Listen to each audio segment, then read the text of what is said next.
So what's going on, guys? I have been driving this 2019 Toyota Tundra TRD Pro for a while now, and I have some feedback. I think you'll like it. Some of it may surprise you. I'll be right back.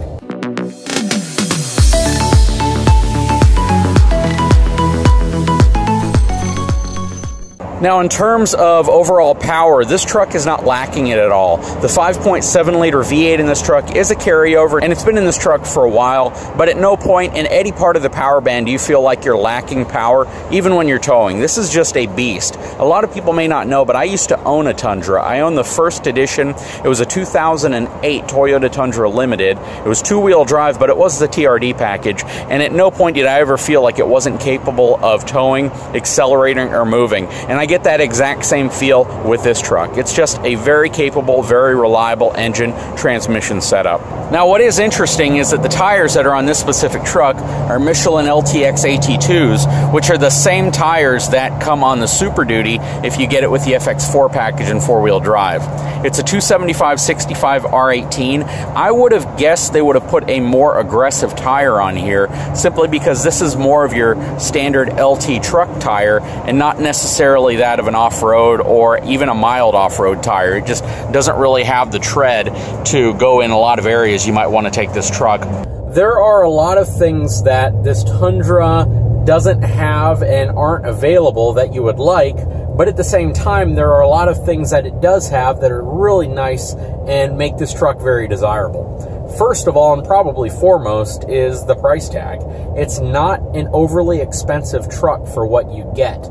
That being said, you can option, let's say, a limited, a platinum, at a lower price with more features, such as all of the luxury amenities you might be looking for, aside from push-button start and a few other things. But when it comes to the interior ergonomics of the truck, a lot of people probably prefer this type of package where you have big AC control knobs versus the digital system where you have to constantly press buttons. So even though this truck doesn't have dual zone AC or automatic air conditioning like its more luxurious counterparts, it is still a very, very ergonomically easy to operate truck. Now, I've had a few other people that own a Ram as well as a Chevy sit in this truck, and their trucks are definitely higher equipped packages in terms of luxury amenities, and they both really liked this truck. So much so that one of them actually is considering getting rid of one of their vehicles to get it. Now, that being said, it doesn't mean that I think this truck is going to outdo them in all categories, but it definitely has some things that are really nice. First and foremost, again, I really like the ability for you to control the headlight output height. So you can either raise or lower the headlights from a little control knob here to the left of the steering wheel. And it makes a lot of sense to have that in a truck. Secondly, the exhaust really does sound good. Now, some people may not prefer the way the exhaust sounds on a long trip simply because it's a little bit of a droning noise. I think anybody who's put loud aftermarket exhaust on a vehicle know it's great when you want to show off and you want people to hear it, but when you're in the vehicle by yourself for an extended trip, sometimes it's a little bit louder than you might like, or the droning noise may not be ideal for long road trips. That being said, it sounds great. Also, the suspension on this truck is simply amazing. It soaks up everything, and it does it with ease. You can really take this truck out on any type of road condition and feel as if it knows how to handle it well from a stability perspective, from a comfort perspective, and this tuned Fox suspension with TRD springs is truly an amazing suspension. Probably the best suspension I've felt on a half-ton truck yet. It does have more of a ride characteristic of a heavier duty truck though, which is kind of interesting.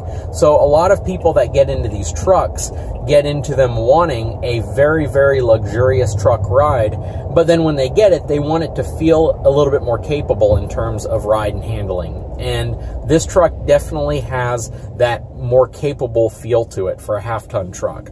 I know there are trucks that have greater tow numbers. I know there are trucks that have greater capacity and payload numbers, but this truck just feels tough. It's really nice.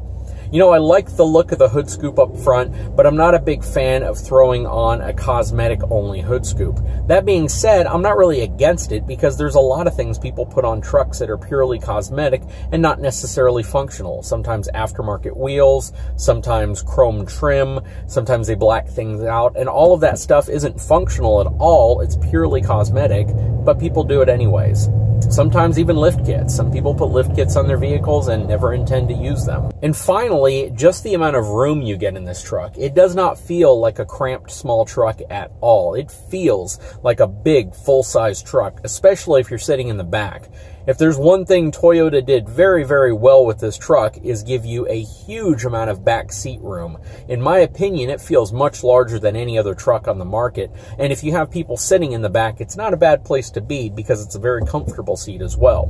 Now, some areas that I could definitely see some improvements in this truck is to offer this specific package with more technology, larger screen, push-button start, memory seats, automatic air conditioning controls, parking sensors, right? Front and rear parking sensors. I know that it's offered in some regions, but it's not offered everywhere. And on a truck like this, especially in the $55,000 price point, I think it really should have parking sensors pretty standard on it. Now, if you opt to get a truck in a platinum or a limited package, you do have parking sensors that are going to come on it. You are going to have the automatic air conditioning controls. You are going to have some other features that this specific package is not optioned with.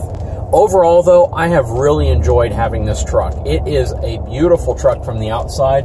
It rides wonderfully. Besides all the things that I really want it to have, it still feels like a truck that I could live with every day. And more importantly, you can really push it to the limits and know that it's going to be a reliable truck. I had a friend of mine who called me the other day, and he's looking to get a truck in the $15,000 price point. And he was asking me, should I look at all trucks or should I look at specific brands?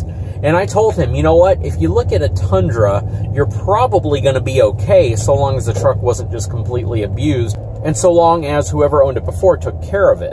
When you look at other brands, you sometimes have to wonder if it's going to be a reliable truck, if the truck is going to hold up, especially when you get into trucks with well over 100,000 miles on them. I almost feel as if getting into a Tundra, even if it has well over 100,000 miles on it as a pre-owned vehicle in that $15,000 price point, you're almost assured to get a pretty good truck. You're almost assured that the truck is going to have a good engine in it still, that the transmission is going to be fine.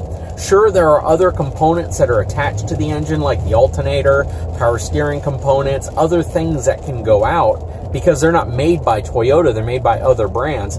But everything in the truck that's Toyota, you can pretty much guarantee is going to be fairly reliable. Again, as long as it's been maintained and as long as it didn't have just some crazy defect associated with it. So all that being said, my suggestion is if you are looking at a full-size pickup truck, you look at the Toyota Tundra. Even in this current day and age where you're getting trucks loaded with tech and loaded with these modern amenities, it's still nice to know that Toyota Tundras are great trucks that, even though a little bit dated, they're still really, really good trucks. They don't lack power. They don't lack things that you absolutely need.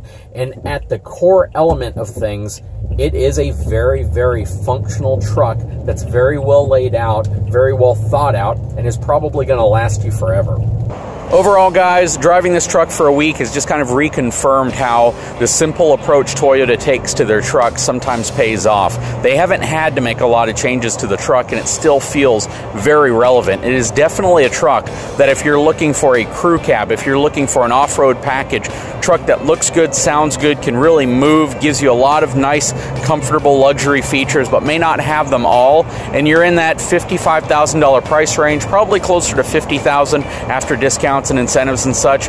This is definitely a truck you should take a look at, and I highly recommend it simply because it is a really good value for what you get, and it feels very refined. Anyways, guys, if you haven't had a chance, please take a moment, subscribe to my channel, give me a thumbs up, and we'll come back to you real soon.